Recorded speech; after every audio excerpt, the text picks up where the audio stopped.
የመሬት ሀብት አስተዳደር ማዕከል በስምጥ ሸለቆ ሐይቆች ተፋሰስ ውስጥ የተቀናጀ የአካባቢ ጥበቃ ስራ በትኩረት በማከናወን የተጎዱ መሬቶችን በመንከባከብ የንጹህ መጠጥ ውሃና የመስኖ አገልግሎቱን በማስፋፋት ተጨባጭ ውጤቶችን ማስመዝገቡን መረጃዎች ያሳያሉ።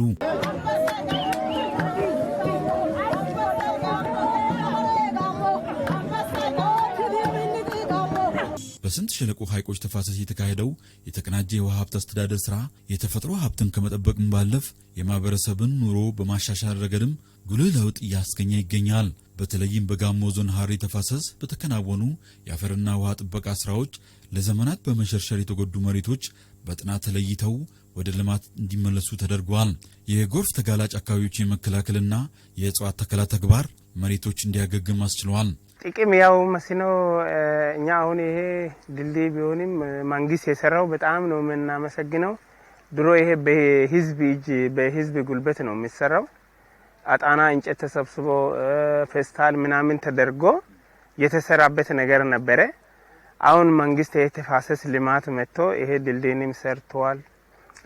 ኢላይ ጋራም ብዙ እርከኖችን ሰርቶ ህዝብን ሰብስቦ 3 ወር ሙሉ ህዝብ ጉልበት በመጠቀም መንግስት በጣም ጥሩ ጥቅም አስገኝቷል። አሁን በዚህ ጊዜ ማለት ነው በዚህ አመት ኡባ ቆዲማ አዲን መንግስት ኑና እሪን ዳሮ ኑኒ ስቃይ በሽን አይሲ ኦቸትሽን የተፋሰስ ልማቱ በአካባቢያችን ከተጀመረ ወዲህ በብዙ መንገድ ተጠቃሚ ሆነናል። በመስኖ ልማት አትክልትና ፍራፍሬ በማምረት ገበያችን አድጓል። ጓዳችንም እንዲሁ። እኔ በበኩሌ ተጠቃሚ መሆን ችያለሁ።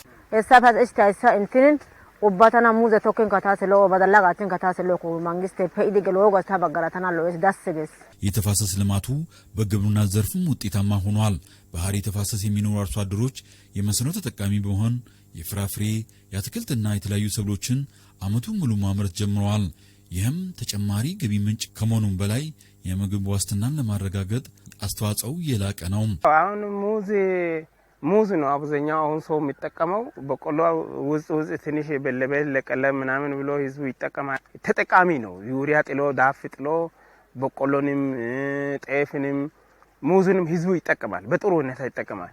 ግን ትንሽ የተቆራረጠበት ጊዜ ነው። አሁን ህዝቡ መተዳደሪያው ሙዝ ነው፣ ማሳ ነው። ህዝቡ አስተዳደር ብቻ ነው አካባቢ ላይ ያለው።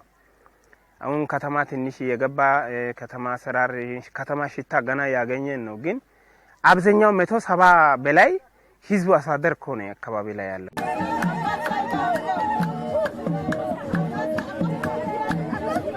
አጭር ጊዜ ውስጥ ነው። ባለፈው አመት እንግዲህ ረጅም ጊዜ የፕሮጀክት ቀረጻ የንድፈ ሀሳቦችን ወደ ተግባር ለመቀየር የፕላን ዝግጅት፣ የማህበረሰብ ውይይት የመሳሰሉት ሲሰሩ ቆይተው ከመስከረም ጀምሮ ደግሞ የተግባር ስራ ተጀምሯል። መሬት ላይ የወረደ የተግባር ስራ ማለት ነው።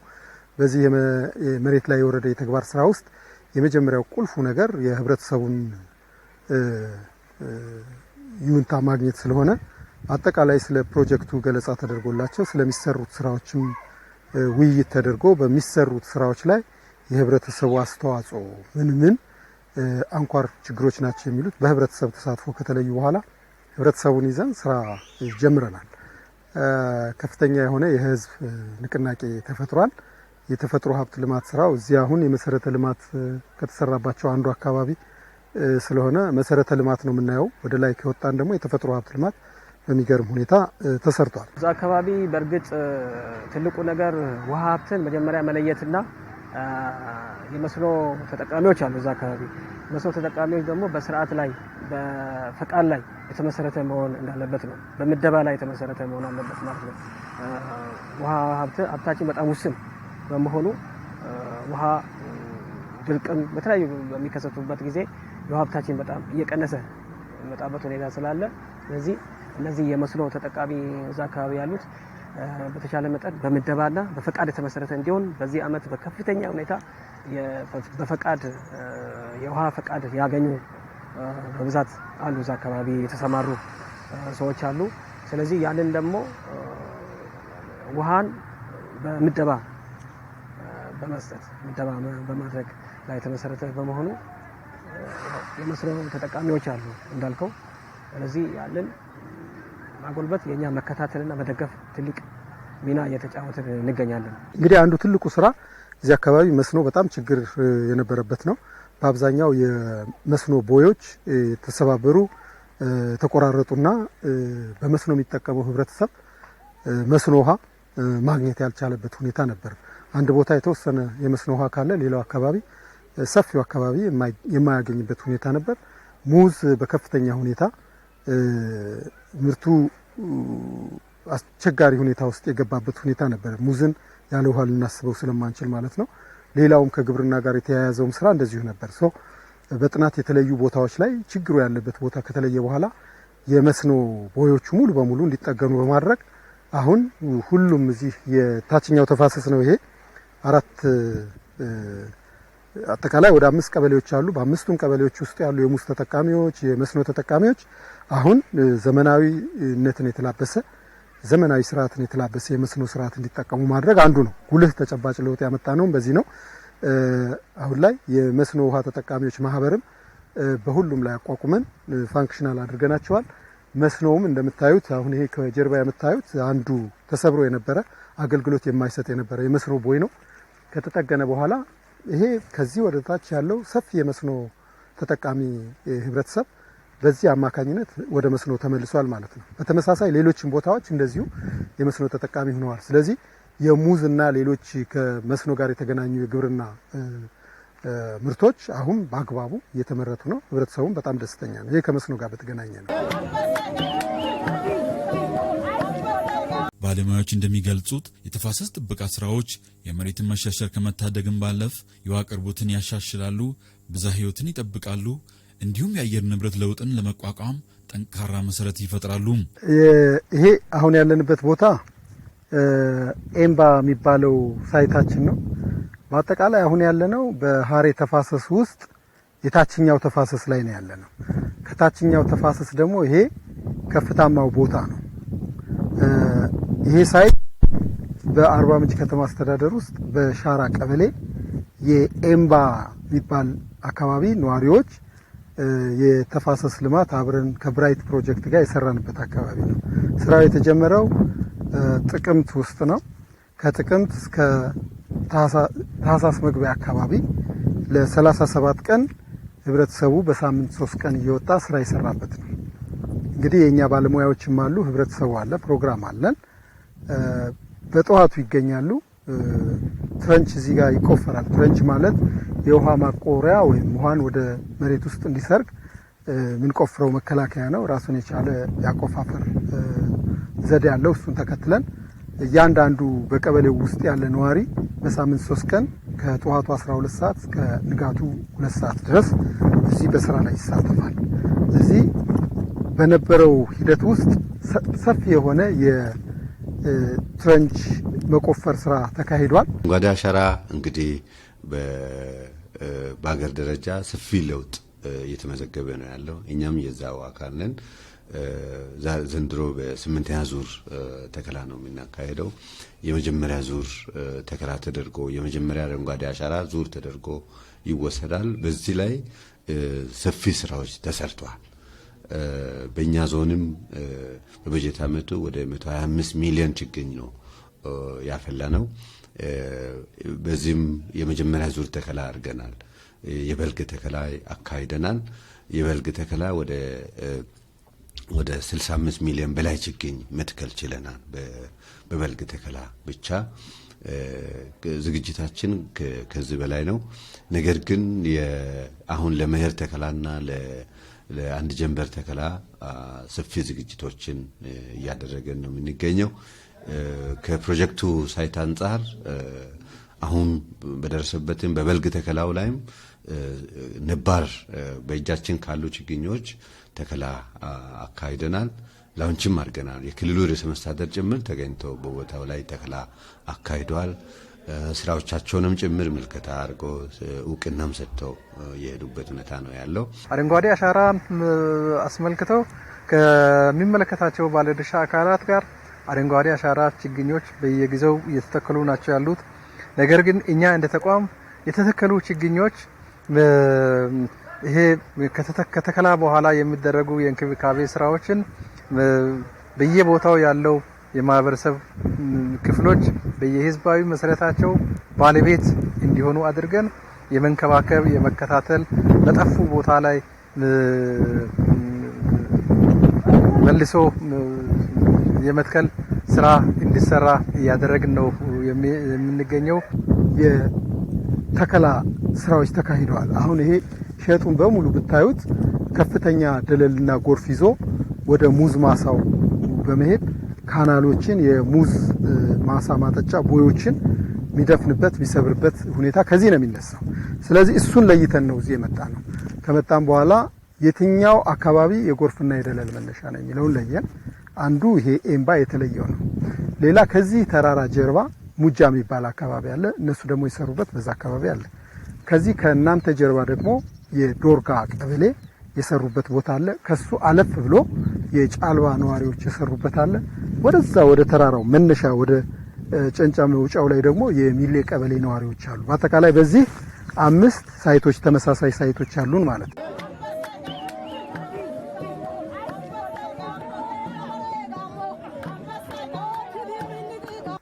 ኔዘርላንድ መንግስትና በአውሮፓ ህብረት የገንዘብ ድጋፍ እየተከናወነ ያለ ፕሮጀክት ነው። ፕሮጀክቱን በዋናነት የውሃና መሬት ሀብት ማዕከል ከውሃና ኢነርጂ ሚኒስቴር ጋር በመተባበር ነው እየተሰራ ያለው። እንግዲህ 5 ቤዚኖች ላይ ነው የሚሰራው። አንደኛው ቤዚን ይሄ ነው ተፋሰሱ ማለት ነው። አንደኛው ተፋሰስ የስምጥ ሸለቆ ሀይቆች ተፋሰስ ነው። ሌሎቹ የአባይ ተፋሰስ፣ የተከዜ ተፋሰስ፣ የኦሞ ግቤና የአዋሽ ተፋሰስ ሌሎቹ ናቸው። አሁን ያለነው በዚህ በስምጥ ሸለቆ ሀይቆች ተፋሰሱ ስለሆነ እዚህ የብራይት ፕሮጀክት በርካታ ስራዎችን ይሰራል። የብራይት ፕሮጀክት አንዱ ለየት የሚያደርገው በተፋሰሶች ውስጥ መማሪያ የሚሆኑ የተለዩ ተፋሰሶች ላይ ደግሞ የተቀናጀ የውሃ ሀብት አስተዳደር ፕሮግራም በተግባር ይፈጽምና እነኛ ቦታዎች ደግሞ ለተቀረው የተፋሰሱ ክፍል ማስተማሪያ ይሆናሉ ማለት ነውና በዚህ በስምጥ ሸለቆ ሀይቆች ተፋሰስ ውስጥ የተመረጠው የሀሬ ተፋሰስ ነው። የሀሬ ተፋሰስ ማለት ከዚህ ከአባይ ሀይቅ ጀምሮ የአርባ ምንጭ ዙሪያ ወረዳንና የጨንጫ ወረዳን እንዲሁም የዲታ ወረዳን የሚያካትት ነው። በአጠቃላይ ወደ 24000 ሄክታር የሚሸፍን ነው። እዚያ ውስጥ በርካታ ስራዎች እየተሰሩ ነው ያሉት። እንግዲህ ከሚሰሩት ስራዎች ውስጥ ዋና ዋናዎቹ አንደኛው የመስኖ ልማትን ማዘመን ነው። እዚህ አካባቢ እንደምታውቁት የሙዝ ማሳ በብዛት ያለበት ነው። አገሪቱን ሙዝ የሚመገብ አካባቢ ነውና መስኖ በጣም ወሳኝ ነው። መስኖውን ማዘመን አንደኛው የብራይት የትኩረት አቅጣጫ ነው። ሌላው የመጠጥ ውሃ ሽፋንን እዚሁ በተመረጠው ካችመንት ወይም ተፋሰስ ውስጥ ከፍተኛ አስተዋጽኦ ማድረግ ነው። የመጠጥ ውሃ ማዳረስ፣ የመጠጥ ውሃ በተለይ ንጹህ የመጠጥ ውሃን ማስፋፋት ላይ አትኩሮ ይሰራል። ከዚህ ጋር ደግሞ በተገናኘ ማንኛውም ስራ ከተፈጥሮ ሀብት ልማት ጋር ስለሚገናኝ የተጎዱ መሬቶች መልሰው እንዲያገግሙ የተፈጥሮ ሀብት ልማት ስራ ላይ በሰፊው ይሰራል። ስምጥ ሸለቆ ሀይቆች ተፋሰስ አስተዳደር ጽሕፈት ቤት ከውሃና ኢነርጂ ሚኒስቴር ስር ሆኖ የተለያዩ ስራዎችን እየሰራ ይገኛል። ያው ስምጥ ሸለቆ ከ4 ንዑስ ተፋሰሶች ውስጥ ያለ ነው። ደንበል ሻላ፣ ሀዋሳ ንዑስ ተፋሰስ፣ አባያ ጫሞና ጨው ባህር ንዑስ ተፋሰስ፣ እነዚህ 4 ተፋሰሶች አሉ። እንዲሁም ደግሞ በ4 ክልሎች ውስጥ ተዋቅሮ የሚገኝ ነው። ኦሮሚያ፣ በሲዳማ፣ በደቡብ ኢትዮጵያ ክልልና በማዕከላዊ ኢትዮጵያ ክልል ውስጥ ከተለያዩ ባለድርሻ አካላት ጋር በመሆን የተለያዩ በቅንጅት በመሆን የውሃ ሀብት አስተዳደር ትልቁ ስራችን የተቀናጀ የውሃ ሀብት አስተዳደርን በተፋሰሱ ውስጥ ያንን ሂደት ማስተባበር መምራት ነው። ትልቁ ስራችን ይሄ ነው። በዚህ ስራ ዘርፍ ላይ ደግሞ የምንሰራቸው ስራዎች አሉ። ለምሳሌ ውሃን ማዕከል ያደረገ የተፋሰስ እቅድ እናዘጋጃለን። የ15 ዓመት የተፋሰስ እቅድ ያዘጋጀ ነው አለ። ያንን በመተግበር እንደገና ደግሞ በመከለስ በመተግበር ከባለድርሻ አካላት ጋር በመሆን የውሃን ማልማት፣ ማስተዳደር፣ ማንከባከብ፣ መምራት ስራዎችን ከባለድርሻ አካላት ጋር በመሆን እየሰራን እንገኛለን። ሌላው ደግሞ የተፋሰሱንና የውሃ አካላትን ደህንነት በመጠበቅ የተቀናጀ የውሃ ሀብት አስተዳደር የተቀናጀ ስራ አለ። ከማህበረሰቡ ጋር በመሆን የውሃ አካልን ደህንነትን በመጠበቅ አስተማማኝ እንዲሆን ለማድረግ ለምሳሌ ለእርሻ፣ ለመስኖ ስራ እንዲሁም ደግሞ ለመጠጥ ሊሆን ይችላል። ለተለያዩ ስራዎች ውሃ አስተማማኝ እንዲሆን ለማድረግ ያንን ተፋሰስ እንክብካቤ ስራዎች መሰራት አለባቸው። ለምሳሌ አሁን ግሪን ሌጋሲ ስራዎች አሉ። እንደገና እንክብካቤ ስራዎች አሉ። የተፋሰስ እንክብካቤ ስራዎች ስላሉ በነዛ በመመርኮዝ የተለያዩ ውሃ አስተማማኝ ማድረግ ያስፈልጋልና ሁለተኛ ደግሞ ውሃ ሀብቶች አሉ እነኛ ለምሳሌ ገጸ ምድር እንደገና ደግሞ ገጸ ምድር ከርሰ ምድር ውሃዎች አሉ። እንደገና ደግሞ የውሃ አዘል መሬቶች አሉ። እነዛ መለየት እንደገና ደግሞ እነዛን ለይቶ ለምርምር ስራዎች ለተለያዩ ስራዎች በመተንተን ማቅረብ ስራ እንሰራለን። በተፋሰሱ አካባቢ የጎርፍ መፋሰሻዎችንና መከላከያ መዋቅሮችን በመገንባት በዝናብ ወቅት በጎርፍ ሳቢያ የሚከሰቱ ጉዳቶችን ለመቀነስ በቅንጅት የተጠናከረ ስራ እየተከናወነ ይገኛል። እኛን በረዳውና ባስተማረው መሰረት አሁንም ተፋሰስ ጨምረን ይሰራል። ተፋሰስን እንሰራለን። መንግስት እኛን የሚደግመው ነገር ቢደግም ይሄ ጎርፍ ሰው ቤት አፍርሶ የሚወጣው የሚሄደው ምን የሚያደርገው ትላልቅ ዛፎችን የሚጥለው ጎርፍ መኪና ስለሆነ ይሄ የቆመ የሄደ ነው። እኛ መንግስት ቢያበረታን አሁንም ወጥተን ተፋሰሱን እንሰራለን። ይሄ አይነት ጥሩ ነገር መንግስት እኛን የሚያግዝ ከሆነ በጣም ህዝቡ ደስተኛ ነው። ጫቦኑ ተፋሰስ ሀረካችመት አለ። ሀረካችመት ወደ አባይ ሐይቅ የሚፈስ ወንዝ ነው እና እዛ አካባቢ የተለያዩ ስራዎች እየተሰሩ ይገኛሉ። ብራይት ፕሮጀክት ቀደም ሲል በስምጥ ሸለቆ ሐይቆች ካሉት ስፍራዎች ውስጥ ተጎዳ ተብሎ የተለየ ሆት ስፖት ተብሎ የተለየ የሀረር ካችመንትን እንደ ማሳያ እንደ ለርኒንግ ካችመንት በማድረግ ለይቶ አስቀምጧል። ከብራይት ፕሮጀክት ማለት ውሃና መሬት ማዕከል አለ። እዛ ውስጥ ያለ ነው ብራይት ፕሮጀክት እና ከኛ ጋር ከዋና ኤነርጂ ሚኒስቴር ከስምጥ ሸለቆ ጋር በመተባበር በመቀናጀት እዛ አካባቢ የተለያዩ ስራዎች እየተሰሩ ይገኛሉ እና በዛ ስራዎች ላይ አንደኛ የተፋሰስ ልማት ስራዎችም እየተሰሩ ነው። ሌሎችም ብዙ ስራዎችም እየተሰሩ ስላለ በማህበረሰቡን በማቀናጀት ከማህበረሰቡ ጋር በመሆን ስራዎችን በመቀናጀት ትልቅ ስራዎች እዛ አካባቢ እናንተ ፊልድ ላይ ተመልክታችኋል። ትልቁ ነገር እዛ ጋር የማህበረሰቡ ቁርጠኝነት ታይቷል እዛ ጋር። ስለዚህ ማህበረሰቡን በማነሳሳት ትልቅ ስራ መስራት እንደሚቻል ነው የተመለከትነው። የተቀናጀ ሀብት አስተዳደርን ለማስፈን ትልቁ የማህበረሰቡ ተሳትፎ ከፍተኛ ሚና ስላለው ስለዚህ እዛ አካባቢ ስትመለከቱ ማህበረሰቡ ንቁ የሆነ ተሳትፎ በማድረግ ትልቅ ስራዎች የተሰሩ ይገኛሉ። በተጨማሪም ደግሞ እዛው አካባቢ ከኢትዮጵያ ጎርፍ መከላከል ፕሮጀክት ጋር በመሆን ኩልፎ ወንዝ አካባቢ የሚሰራ የጎርፍ መከላከል ስራዎች ባለፈው ክረምት ላይ ጀምሮ ስራዎች ተሰርተው የተወሰነ ባለፈው በተከሰተው ችግር የተወሰነ የመከላከል ስራ ተሰርቷል። እንዲሁም ደግሞ አሁን በመቀናኘት ደግሞ ዘላቂ የሆነ መፍትሄ ለማምጣት እየተሰራ ይገኛል። እውነት ለመናገር ይህ አካባቢ በጣም በአጭር ጊዜ በተሰራ ስራ ለውጥ አይቷል። አሁን እኛ የፕሮጀክቶች ሰዎች ከምንመሰክረው በላይ ህብረተሰቡ ዘንድሮ ጎርፍ አላጋጠመንም፣ ዘንድሮ ደለሉ ቀንሷል፣ ዘንድሮ የኛ አካባቢ ሰላም ነው ይላሉ። በተመሳሳይ ግን አጎራባች ቀበሌዎች ለምሳሌ ትንሽ ከዚህ አለፍ ስንል ላንተ የሚባል ቀበሌ ያለ ከፍተኛ የጎርፍ አደጋ ተከስቶ በጣም የተቸገሩበት ሁኔታ አለ። ዝቅ ስንል ደግሞ ወደዚህ ወደ ታችኛው ተፋሰስ የሲሌና ሰጎ ወንዞች በተለይ ወደ ቆላ ሸሌ አካባቢ የሚባለው አካባቢ ላይ ከፍተኛ የሆነ የጎርፍ አደጋ ያስተናገደበት ወቅት ነው ዘንድሮ። እኛ በጣም በተመጠነ ስራ ውጤት ማምጣት ችለናል። ያንን ህብረተሰቡ አይቷል። ህብረተሰቡ አሁን ከዚህ በኋላ ለእንደዚህ አይነት የተፋሰስ ልማት ውጡ ስንላቸው በፕሮግራሙ መሰረት በአግባቡ መረጃው እንዲደርሳቸው ይደረጋል። በሰዓቱ እዚህ እናገኛቸዋለን። ያ ማለት ምን ማለት ነው? ውጤቱን አይተውታል። ተስፋ ሰጪ ለውጥ አይተዋል። ስለዚህ ግንባር ቀደም ሆነው እንዲሰለፉ አድርገናቸዋል። ይሄንን የተጀመረውን ልማት እንደናንተ አይነት የሚዲያ አካላት ለተቀረው የህብረተሰብ ክፍል ተደራሽ ቢያደርጉት ሌላም አካባቢ በጎርፍ በደለል እንደዚህ በተፈጥሮ አደጋ የሚጎዱ አካባቢዎች ተመሳሳይ ስራ መስራት ይኖርባቸዋል ማለት ነው። በተለይ አሁን ከተጀመረው ደግሞ የአረንጓዴ አሻራ ፕሮግራም ጋር ተጣጥሞ ተቀናጅቶ መሄድ የሚችል ነውና በየአካባቢው የሚተከሉ ችግኞች ከዚህ በኋላ ይኖራሉ። ምክንያቱም አሁን በቅርብ ጊዜ የአረንጓዴ አሻራ ፕሮግራም ተጀምሯል። ስለዚህ በየአካባቢው የሚደረገው ተከላ ደግሞ እንደዚህ አይነት የተፈጥሮ ችግሮች ያሉባቸውን ቦታዎች እየለየ ውጤት በሚያመጣ መልክ ከሄደ ደግሞ በአጭር ጊዜ የጠፉ ደኖችን መመለስ ይቻላል ብዬ አስባለሁ። መለየት ያስፈልጋል፣ መንከባከብ ያስፈልጋል። ከተተከለ በኋላ ደግሞ መጠበቅ ያስፈልጋል። እሳት አለ። ሰዎች ለማገዶ ሊጠቀሙት ይችላሉ፣ ከብቶች ለምግብነት ሊጠቀሙት ይችላሉ። ይሄን ሁሉ መከላከል ያስፈልጋልና እንደዛ ከሆነ ግን ተፈጥሮ በራሱ በአጭር ጊዜ መልሱን ይሰጣል ማለት ነው። የስምጥ ሸለቆ ሐይቆች ተፋሰስ ትልቁ ሚና ወይም ዓላማ የተቀናጀ የውሃ ሀብት አስተዳደር ሂደትን በተፋሰሱ ላይ እንዲተገበር መከታተልና መደገፍ ነው። ስለዚህ ያን ውሃን አካል የሆኑ ነገሮች ላይ ነው ትኩረት የምናደርገው። ከዚህ ጋር የተያያዙ ስነ አካላዊ ስነ ህይወታዊ ስራዎች አሉ። እነዚህ ስራዎች ደግሞ ዞሮ ዞሮ ለውሃ ማጎልበት ትልቅ ሚና ይጫወታሉ።